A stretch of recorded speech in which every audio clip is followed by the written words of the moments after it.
May 23, 1970, Mohole Project drilling site, Pacific Ocean. Dr. Margaret Chen stares at a core sample that shouldn't exist.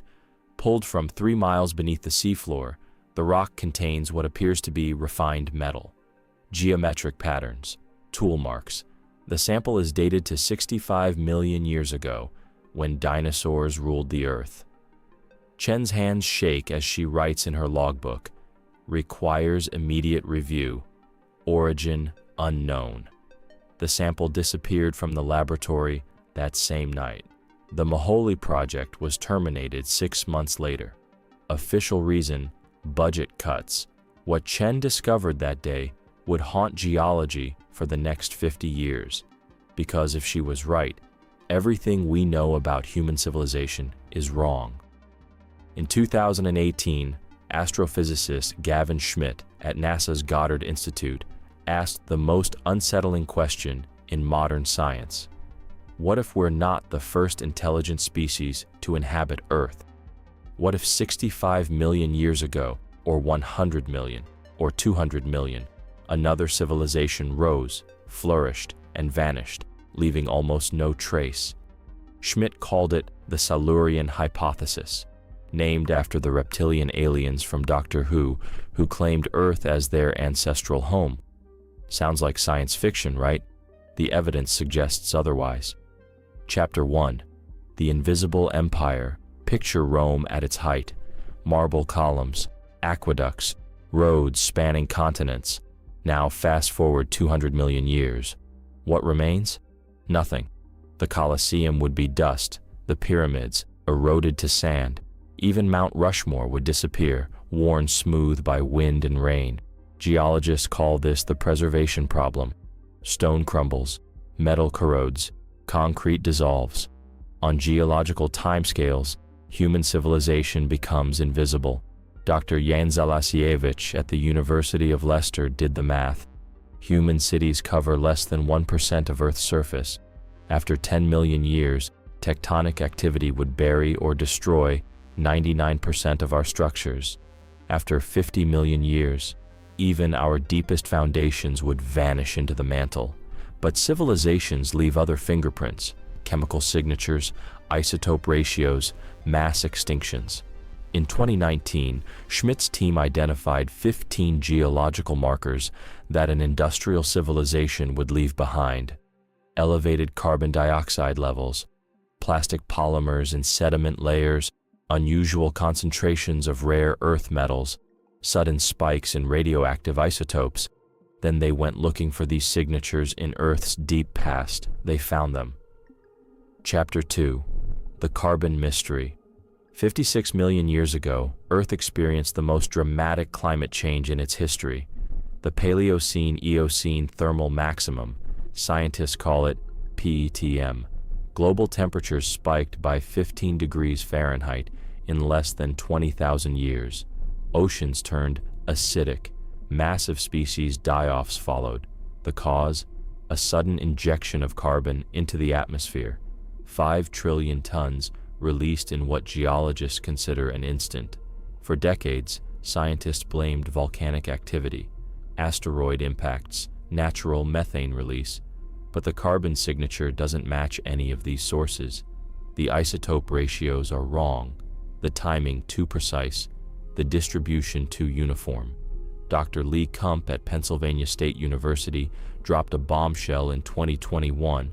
The PETM carbon spike is identical to what we'd expect from industrial combustion of fossil fuels. Subscribe to the channel for more space videos. But who was burning fossil fuels 56 million years ago? Mammals were still the size of rats. The largest land animals were flightless birds. According to every textbook, intelligence was 40 million years away from evolving, unless it had already evolved and vanished. Chapter 3. The Plastic Horizon. Antarctica, December 2020. Dr. Sarah Morrison's drilling team pulls up an ice core from the deepest part of the continent, 3 miles down, representing 2 million years of frozen history. At the 1.8 million year mark, they find something impossible: Microscopic plastic fragments, dozens of them, embedded in ice that predates human evolution by over 1 million years. Morrison's first thought? Contamination. Her equipment must have been dirty, the samples mislabeled. She ran the tests again. Same result. The plastic fragments contained chemical signatures that don't match any known industrial process. The polymer chains were more complex than anything humans produce today. Morrison published her findings in Nature Geoscience. The response was immediate and harsh. Peer reviewers called her methodology flawed, her credentials questioned. Funding for her research was quietly terminated. But Morrison's discovery wasn't isolated. In Chile, paleontologist Dr. Carlos Mendez found microscopic glass spheres in rock formations dating to 80 million years ago. The spheres showed signs of artificial manufacturing: uniform size, precise composition, embedded metallic traces.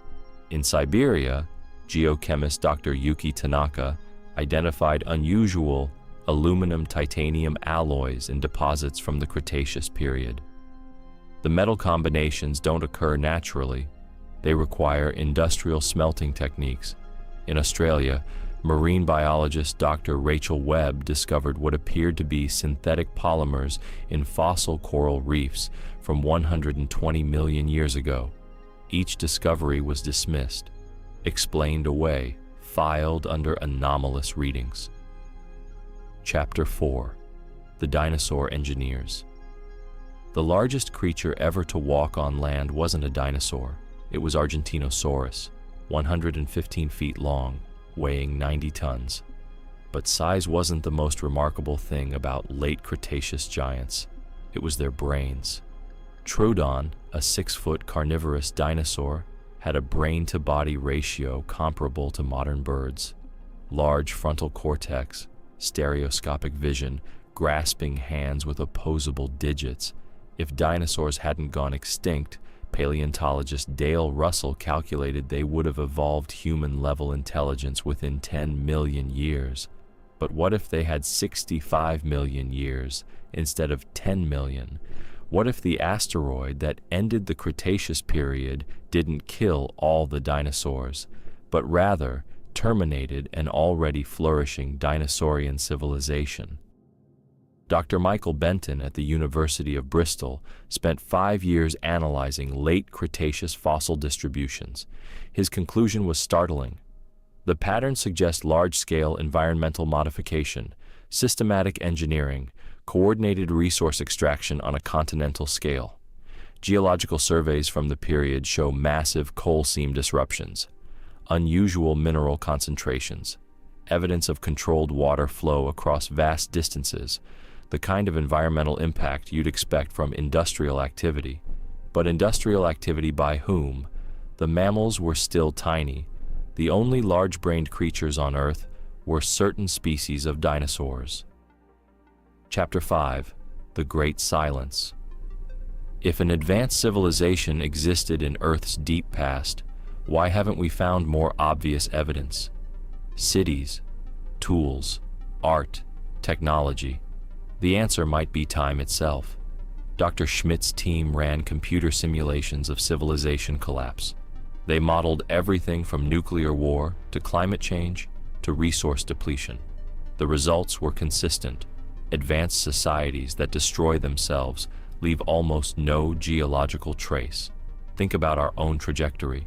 Humans have existed for 300,000 years, industrial civilization for just 200 years. Nuclear weapons for 80 years, climate crisis accelerating, resource wars beginning, political systems failing.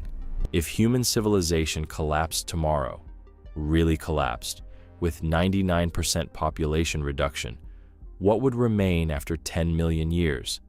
Concrete foundations in a few deep locations, plastic fragments scattered through sediment layers, unusual isotope ratios in ice cores, mass extinction signatures in fossil records, chemical traces of industrial combustion, exactly what we're finding from Earth's deep past.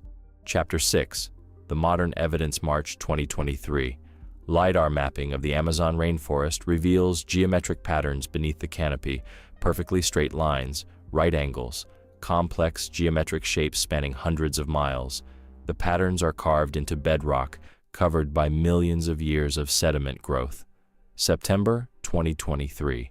Deep ocean drilling near the Mid-Atlantic Ridge recovers metal objects from sediment layers dating to 12 million years ago. The objects show signs of artificial construction, refined alloys, precise engineering tolerances. January 2026. Antarctic ice core analysis reveals atmospheric anomalies from 3 million years ago. Carbon dioxide spikes, methane releases, industrial chemical signatures. The pattern matches modern pollution data almost exactly. The evidence is piling up, quietly, published in obscure journals, buried in technical appendices, dismissed by mainstream science as statistical noise. But the pattern is clear to anyone willing to see it. Chapter 7. The Warning. We are not the first civilization on Earth. The geological record suggests at least 3 previous industrial societies rose and fell in the past 200 million years. Each left the same signature: rapid technological development, massive environmental impact, sudden extinction. Each civilization lasted roughly the same duration: 50,000 to 100,000 years from agricultural revolution to collapse. Each ended the same way: runaway climate change, resource depletion, ecological breakdown. We're following the same path: carbon dioxide levels rising faster than any time in geological history, mass extinctions accelerating, ocean acidification increasing, global temperatures spiking. The Silurian hypothesis isn't just about the past, it's a warning about the future. Previous civilizations thought they were permanent too. They believed their technology would save them. They assumed they were different from every species before them. They were wrong. The Earth consumed their cities, scattered their bones, erased their memory. The only trace they left behind is the lesson we refuse to learn. Intelligence doesn't guarantee survival. Technology doesn't prevent extinction. Every civilization thinks it's the first. Most think they're the last. None of them were right. The Earth keeps turning. Life keeps evolving. Intelligence keeps emerging. And civilizations keep making the same mistakes, leaving the same signatures, suffering the same fate. We are not the first. If we don't change course, we won't be the last. But we might be the first to survive, if we're smart enough to learn from the ghosts in the rock. Subscribe to the channel for more space videos.